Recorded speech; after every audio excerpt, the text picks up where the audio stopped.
Hello and welcome. If you've been watching my channel for a while, you will know a little over a year ago, I embarked on a project with Mignon Reyneke, Associate Professor of Marketing at the Graduate Business School, part of University of Cape Town in South Africa. And we started the project around the time where there was a lot of chatter online with regards to consumers being really upset about the incessant price rises. A lot of luxury brands were putting up their prices twice, 3 times, 4 times in 1 year. And consumers were literally saying enough is enough. And so we thought, why not explore this whole concept of luxury pricing and try to find out, is there a point at which there is a price cap? Consumers will not pay anymore. And at what point is this?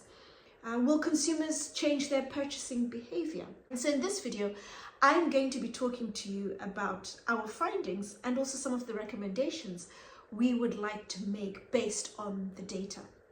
I'm Anesu Sagonda, and I produce educational luxury content for anyone after the finer things, whether you're young and starting out in life and wanting to reap the benefits of buying better quality from the get-go, or you're into luxury but you want to focus more on high quality, under the radar brands, or you're new to money and wanting to learn how to navigate the terrain, then my content is geared towards you.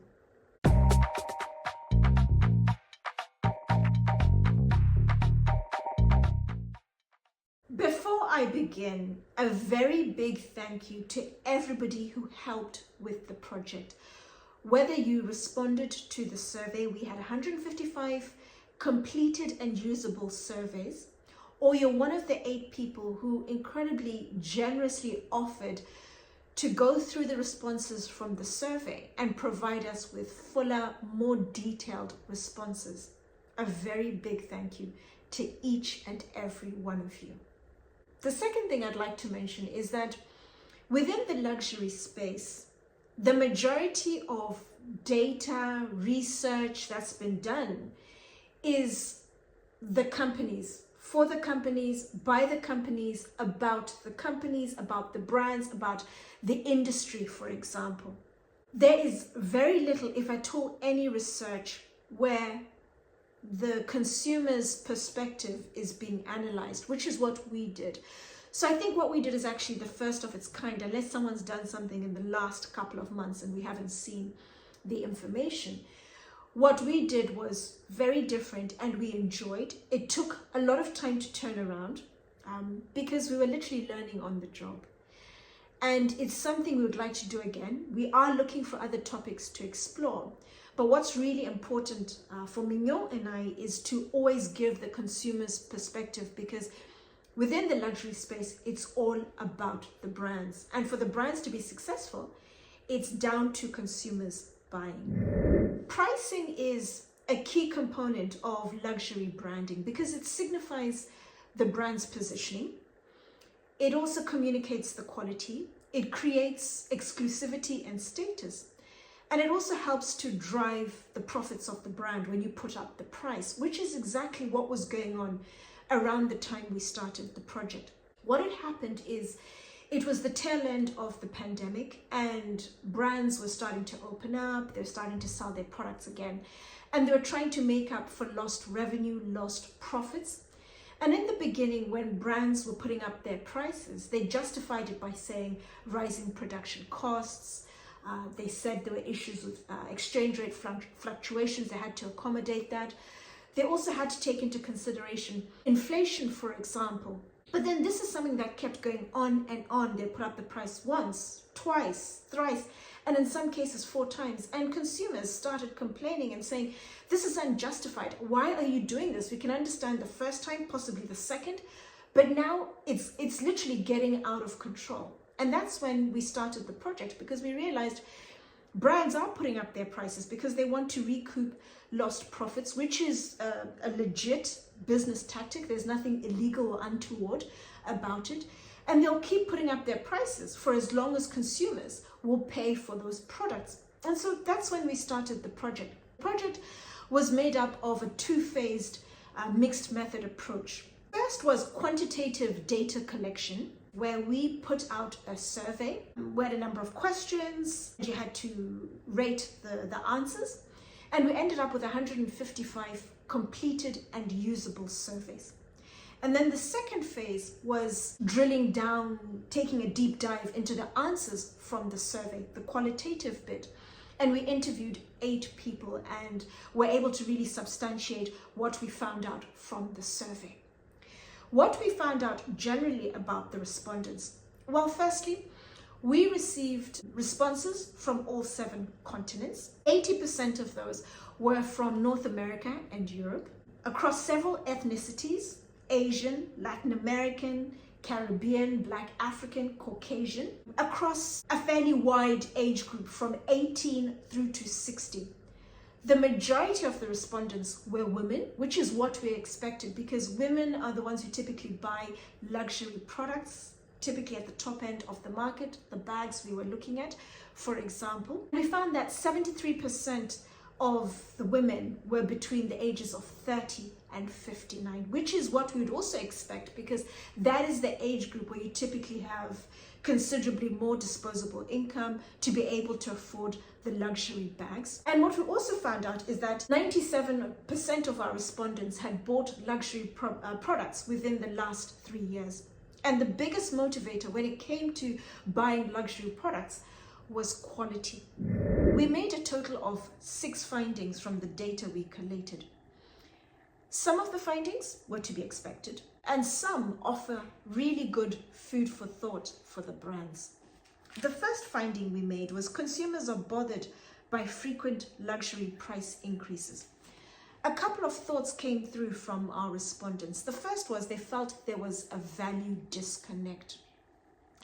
In previous videos, I have spoken about a concept called brand equity, which is fairly important, especially when it comes to luxury products. And brand equity is an intangible value. It's focused on the perceived value of a brand, the value it holds to consumers. 2 brands that typically come up when brand equity is mentioned that I've spoken about, Hermes, Chanel, they are said to have high or positive brand equity. Consumers value, they see value in the brands, and therefore they're willing to pay the premium that comes with the brand. So if the brand is putting up their prices, they value what they bring to the table, what the products stand for, and therefore will pay the premium. There are 4 dimensions when it comes to brand equity. There's brand association, brand awareness, brand loyalty, and perceived quality. And with each dimension, individually, they bring value to the brand in numerous ways. And the respondents felt there was now a disconnect. Prices were going up, but the association, the awareness, the perceived quality, their loyalty to the brand started to go down. Price going up, quality going down, and they noticed there's a value disconnect. What we're being charged for and what we're getting doesn't have the same value that we initially would have paid for. The second point that came up that the respondents made was that they felt the brands were really focused on just making as much profit as possible. They're just really pushing the prices. They were becoming a little greedy and just pushing the price to see if they can make as much profit as possible. The second finding that we made was increases are perceived as unjustified, which reflect negatively on brands. When the brands first put up their prices, the reasoning they gave was justifiable. They said rising costs, they also mentioned they had to account for inflation, and they also had to make allowances for exchange rate fluctuations. And so in the beginning, that seemed a justifiable reason for prices to go up, and the respondents were happy. But when the brands started putting up their prices twice, in some cases 3 times, and some 4 times that year, it appeared unjustified because the price rises were significant, they were regular, and the reasons they initially had given appeared to have been covered, should have been covered. And so now the price rises were unjustified and they left a sour taste. And then the third finding we made was luxury price increases need to be accompanied by innovation. This was actually the most important finding we made.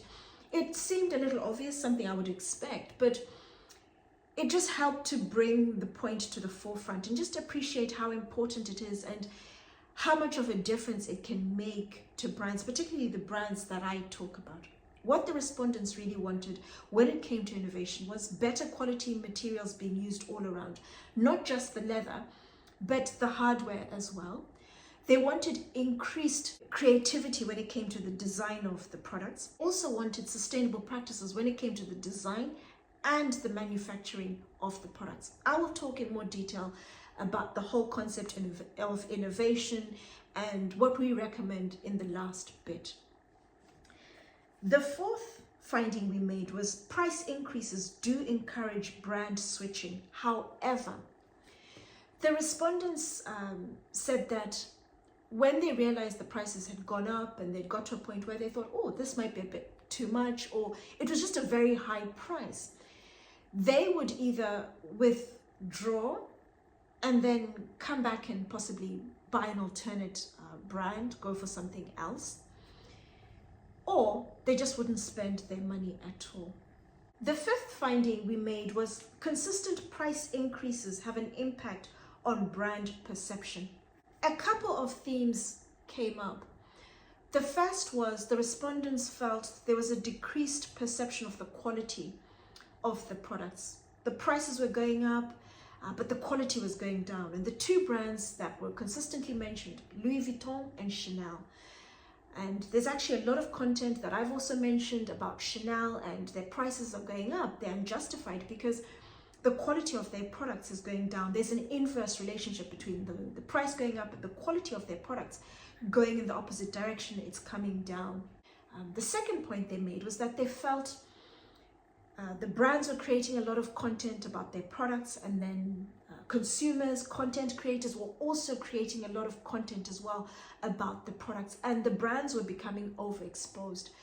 What was the initial appeal, the exclusivity, was being eroded, and that appeal, the allure, was just becoming less and less. The brands were just becoming too overexposed and eroding away the exclusivity, which was one of the core reasons why they would buy the luxury products.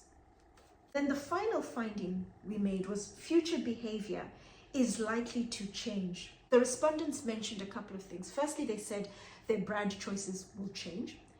And the second is that they will become a lot more intentional about their purchases. They spoke about moving away from mainstream brands and focusing more on the brands I talk about, the high quality under the radar brands. Joseph Duclos was mentioned by quite a few of the respondents, and that they would focus on the heritage, excellent quality materials being used, and also on the exclusivity of the product. They would really focus on values, on variables like that, and not the hype that was being created around the mainstream brands. Off the back of the 6 findings we made, we would like to make 4 recommendations for the brands, for managers, for anyone with an invested interest in luxury products.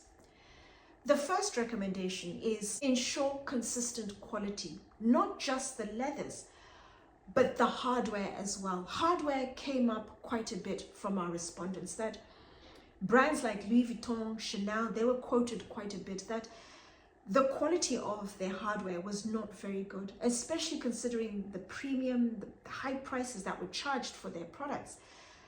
The hardware was not good. It tarnished, it chipped, it cracked. There were various issues when it came to the hardware. Brands like Joseph Duclos, for example, they are focused on the very best when it comes to hardware. They're offering custom-made hardware made from fantastic quality materials. The plating is done to jewelry quality. Brands really need to focus on consistency throughout.